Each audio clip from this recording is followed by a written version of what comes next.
ইনকিলাব মঞ্চের মুখপাত্র ওসমান হাদী হত্যার ঘটনায় শোকাহত যুক্তরাষ্ট্রের বাংলাদেশ কমিউনিটি। গেল কয়েকদিন ধরেই নিউ ইয়র্কে বিক্ষোভ কর্মসূচি পালন করছেন প্রবাসীরা। শুক্রবার জুমার নামাজ শেষে হয় দোয়া, সন্ধ্যায় জ্যাকসন হাইটে হয় হাদীর গায়েবানা জানাজা।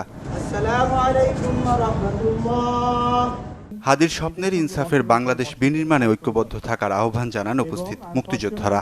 জুলাই যোদ্ধা সহ সকল নাগরিকদের নিরাপত্তা নিশ্চিতের আহ্বান জানান প্রবাসীরা।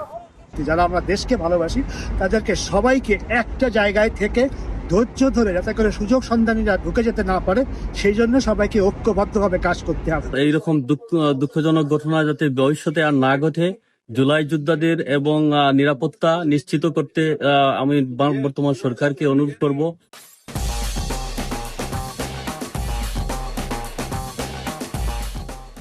সিকিউরিটি যেটা নাকি গভর্নমেন্ট দিতে পারছে না, so this is a signal which is very ominous for the country. The July Revolution. শরীফ ওসমান হাদী হত্যার বিচারের দাবির মাঝেই দেশের বিভিন্ন স্থানে অগ্নিসংযোগ, ভাঙচুরের ঘটনায় উদ্বেগ জানান যুক্তরাষ্ট্রের বাংলাদেশিরা। পত্রিকাগুলোর অফিসগুলো ভাঙচুর, অগ্নিসংযোগ করা হয়েছে। হাদী এটা চায় নাই। হাদী ইনসাফের জন্য সে সারা জীবন যুদ্ধ করে গেছে।